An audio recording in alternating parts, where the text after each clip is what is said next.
Assalamualaikum warahmatullahi wabarakatuh. Hai teman-teman semua, perkenalkan nama saya Intan Purnamasari. Di video ini saya akan membahas terkait analisis kredit. Apa itu analisis kredit?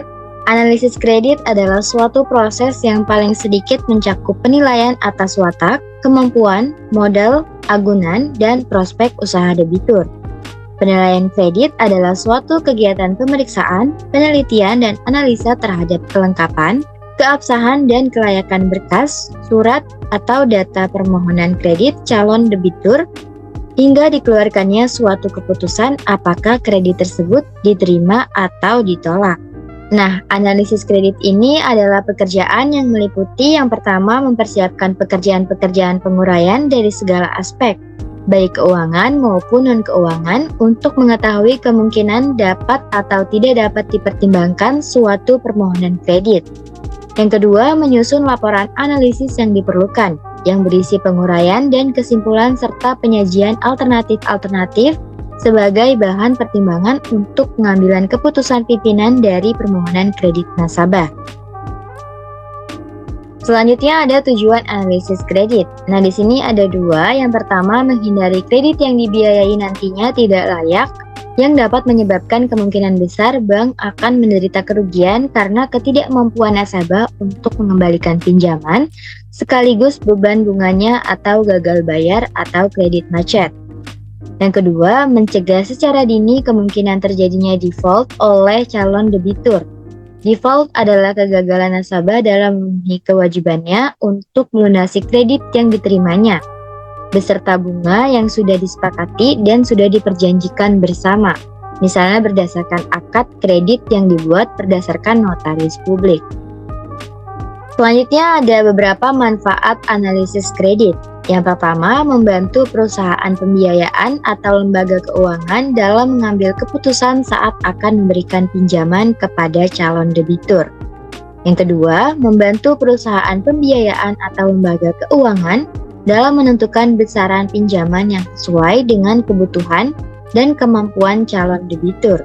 Yang ketiga, mengelola portofolio kredit secara optimal dan mengendalikan risiko yang mungkin timbul dari pemberian pinjaman. Yang keempat, mengevaluasi kemampuan calon debitur dalam membayar kembali pinjaman dengan tepat waktu dan tanpa menimbulkan risiko gagal bayar maupun risiko kredit buruk bagi lembaga keuangan non-bank, bank, dan perusahaan pembiayaan. Ada beberapa jenis analisis kredit yang sering digunakan, di antaranya adalah yang pertama, analisis rasio kredit. Ini merupakan analisis yang menggunakan rasio-rasio keuangan seperti rasio cicilan terhadap penghasilan, rasio utang terhadap aset, dan rasio kemampuan membayar utang. Lalu yang kedua ada analisis cash flow, merupakan analisis yang mengukur kemampuan suatu perusahaan atau individu dalam memenuhi kewajiban finansialnya dengan menggunakan arus kas yang diperoleh. Yang ketiga, analisis fundamental, merupakan analisis yang menggunakan laporan keuangan perusahaan atau individu seperti laporan laba rugi, neraca, dan laporan perubahan ekuitas untuk menilai kondisi keuangan suatu perusahaan atau individu. Yang keempat, analisis kapasitas, merupakan analisis yang mengukur kemampuan suatu perusahaan atau individu dalam memenuhi kewajiban finansialnya dengan menggunakan kapasitas produksi perusahaan atau pendapatan individu. Yang kelima atau yang terakhir adalah analisis karakter, yaitu analisis yang mengukur kemampuan suatu perusahaan atau individu dalam memenuhi kewajiban finansialnya dengan menggunakan faktor-faktor seperti integritas, kejujuran, dan kepercayaan. Kemudian di sini ada aspek-aspek analisis kredit. Di sini ada 6. Yang pertama, aspek hukum atau yuridis. Dalam aspek ini tujuannya adalah untuk menilai keaslian dan keabsahan dokumen-dokumen yang diajukan oleh pemohon kredit.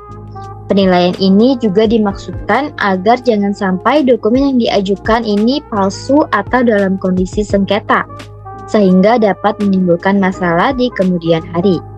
Yang kedua, aspek pemasaran atau marketing.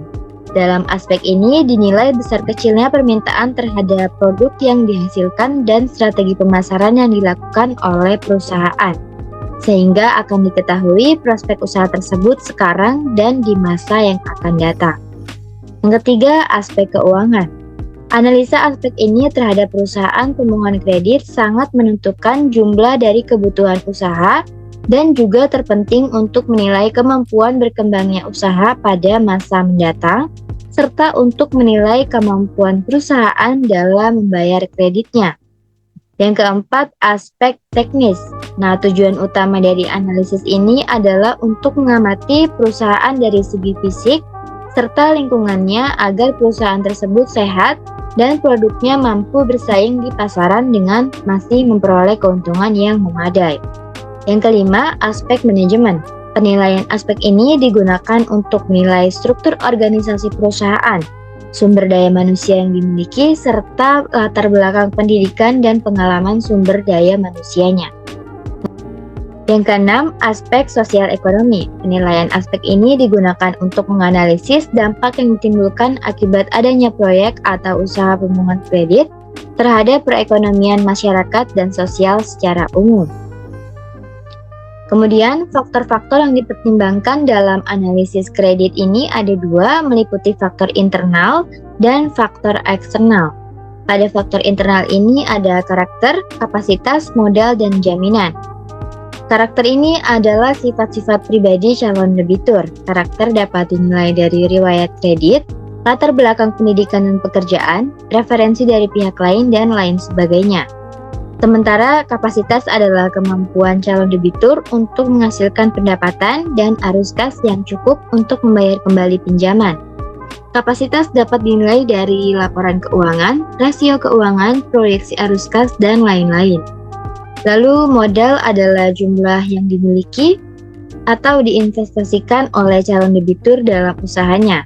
Modal dapat dinilai dari neraca, modal sendiri, modal pinjaman, dan lain-lain. Sementara jaminan adalah aset-aset yang ditawarkan oleh calon debitur sebagai jaminan jika terjadi gagal bayar.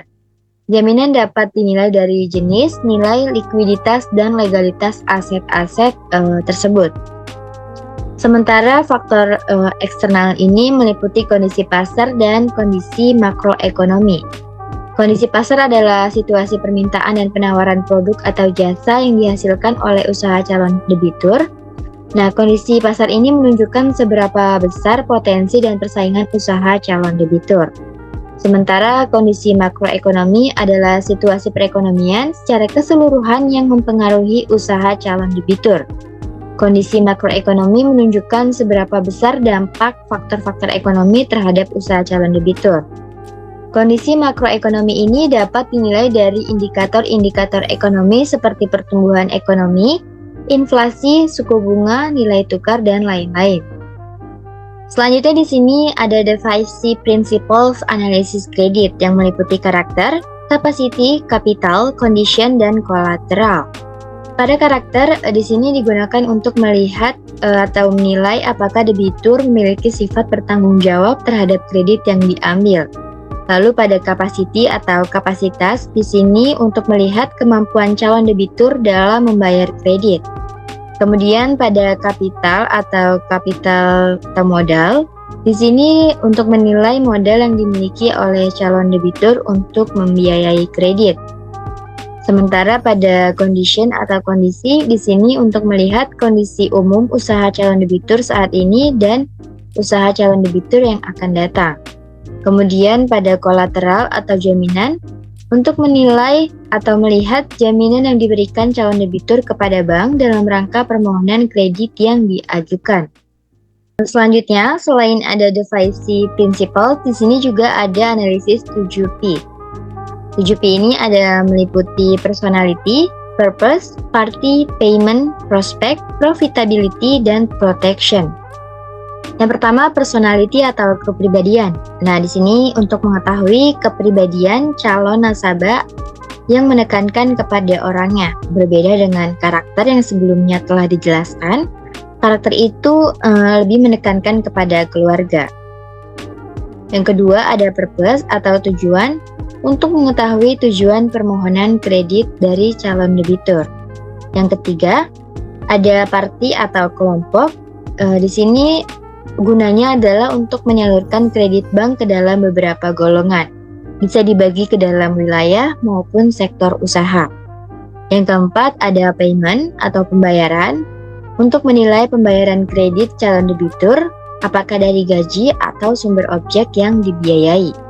Yang kelima, prospek atau harapan ke depan untuk menilai harapan ke depan terhadap objek kredit yang dibiayai. Yang keenam, ada profitability atau kemampuan menghasilkan laba. Di sini untuk melihat dan menilai apakah memberikan keuntungan bagi kedua belah pihak dari pihak bank maupun calon debitur. Terakhir ada protection atau perlindungan, yaitu berupa jaminan fisik. Ini juga bisa meliputi kehilangan atau kerusakan dan jaminan lainnya seperti asuransi kematian. Berikut ini ada beberapa kelebihan dan kekurangan analisis kredit. Kelebihannya yaitu untuk membantu seseorang atau perusahaan dalam mengambil keputusan yang lebih tepat dalam mengelola keuangan. Kemudian membantu menghemat biaya dan mengurangi risiko keuangan, dan membantu meningkatkan keterampilan keuangan individu atau perusahaan. Sementara kekurangannya ialah memerlukan waktu yang lama dan biaya yang cukup besar untuk melakukan analisis debit kredit yang tepat. Tidak semua orang atau perusahaan memiliki keahlian yang cukup untuk melakukan analisis kredit yang benar. Kemudian hasil analisis kredit dapat dipengaruhi oleh berbagai faktor seperti kondisi ekonomi, perubahan suku bunga, dan kondisi pasar finansial. Selanjutnya di sini ada contoh soal analisa kredit. Seorang karyawan ingin membeli mobil seharga 120 juta rupiah dan mengajukan permohonan pinjaman kredit mobil ke bank dengan masa waktu pinjaman 5 tahun. Bank menerapkan bunga 10% per tahun. Berapa jumlah cicilan yang harus dibayarkan oleh karyawan setiap bulannya? Di sini kita dapat menggunakan rumus cicilan sama dengan pinjaman dikali bunga per 1 dikurang 1 tambah bunga pangkat min tenor. Dalam hal ini pinjaman adalah 120 juta rupiah, bunganya sebesar 10% per tahun dan tenor adalah 5 tahun. Di sini kita langsung dapat memasukkan angka-angka tersebut ke dalam rumus yang di atas. Yaitu dapat diperoleh 120 juta dikali 0,1 dibagi 1 dikurang 1 ditambah 0,1 pangkat min 5. Nah, hasilnya yang diperoleh adalah Rp2.531.250. Jadi jumlah cicilan yang harus dibayarkan oleh karyawan tersebut setiap bulannya adalah sebesar Rp2.531.250. Kesimpulan yang dapat saya ambil dari materi analisis kredit ini adalah suatu proses yang kompleks dan komprehensif yang dilakukan oleh lembaga keuangan untuk menilai kelayakan peminjam dalam mengambil pinjaman. Analisis kredit melibatkan evaluasi berbagai aspek keuangan dan pribadi peminjam. Tujuannya adalah untuk mengidentifikasi potensi risiko dan memastikan peminjam dapat membayar pinjaman. Faktor-faktor seperti pendapatan, riwayat kredit, dan jaminan menjadi perhatian utama. Fleksibilitas, teknologi, dan evaluasi terus-menerus menjadi elemen penting dalam proses analisis kredit. Keberhasilan analisis kredit mendukung tujuan keuangan dan pertumbuhan lembaga keuangan serta mengurangi risiko kredit. Berikut ini beberapa sumber referensi atau daftar pustaka dari materi yang saya jelaskan dalam video ini, bisa dilihat.